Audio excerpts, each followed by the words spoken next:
بسم الله الرحمن الرحيم الحمد لله رب العالمين وصلى الله على سيدنا محمد النبي الأمين وعلى آله وصحبه والتابعين وبعد أيها الملأ الكريم السلام عليكم ورحمة الله وبركاته. Nous nous intéresserons aujourd'hui au regard que portait un homme politique français, un parlementaire, sur le messager de Dieu, alayhi salatu wassalam, bien sûr après avoir étudié toute sa vie. Il s'agit de Jules Barthélemy Saint-Hilaire, un homme qui avait beaucoup de présence tant sur le plan politique que sur le plan social en France, à son époque bien entendu. Nous parlons ici du début et de la moitié du XIXe siècle. Cet homme a écrit donc un livre sur la vie de Mahomet. Et là, quand nous citerons les témoignages de ces orientalistes, parce que c'était un orientaliste, quand nous dirons Mahomet, certains réfutent un peu ce terme, disant que Mahomet n'est autre qu'une déformation de la formule arabe qui dit Mahomet, ce qui n'a jamais été prouvé. Ces gens-là disent du prophète sallallahu alayhi wa sallam Mohammed ou Mahomet par moment ou dans bon nombre de situations sans arrière-pensée ou sans mauvaise pensée. Alors il dit, je me suis appliqué en étudiant Mahomet à exercer envers lui une stricte justice. J'ai signalé ses graves défauts à côté de toutes ses vertus et ses faiblesses à côté de son génie. Je n'ai rien dissimulé, ni du mal ni du bien, et après avoir balancé l'un et l'autre, j'ai cru devoir porter un jugement favorable sur le prophète de l'Arabie. Selon moi, l'impartiale histoire ne peut plus avoir une autre opinion.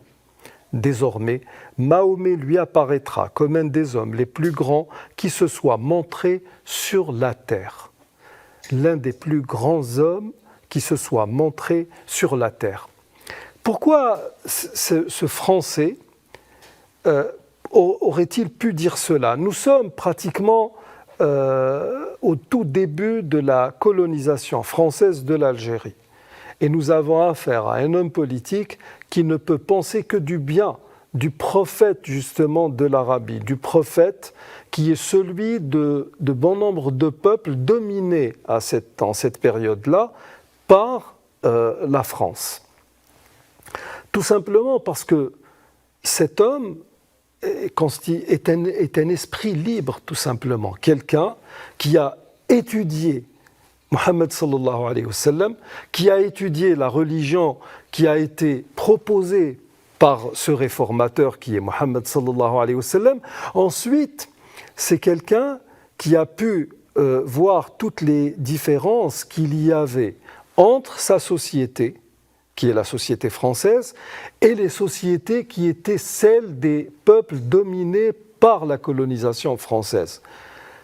Ce qu'il a pu remarquer de l'humanité qui était celle des Algériens, des Marocains, des Tunisiens, de tous les peuples dominés par la France à cette époque-là, ce qu'il a pu étudier de leur comportement, de ce qui faisait leur société, et le rapprochant aux préceptes et aux principes qui ont été, on va dire, initiés, dictés, enseignés par Mohammed sallallahu alayhi wa sallam, il a conclu que l'histoire ne pouvait pas retenir autre chose ou autre vérité que celle qui dirait que Mohammed sallallahu alayhi wa sallam est un grand homme.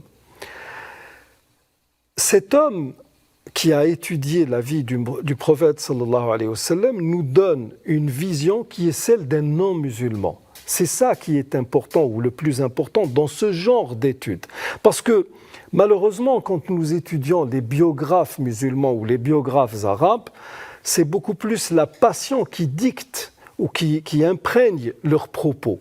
Là, nous sommes face à quelqu'un qui a un regard décalé sur Mohammed sallallahu alayhi wa sallam. Et nous, musulmans, à côté de toute l'intox que nous voyons au sujet de Mohammed sallallahu alayhi wa sallam, il va falloir revenir à ce type d'études pour avoir justement cette vision d'ensemble. Nous arrivons au terme de cette émission. Je vous remercie d'y avoir prêté attention. Et d'ici notre prochain rendez-vous, je vous dis astawdi'ukumullah alladhi la tadi'u da'i'ahu. Assalamu alaykum wa rahmatullahi wa barakatuh.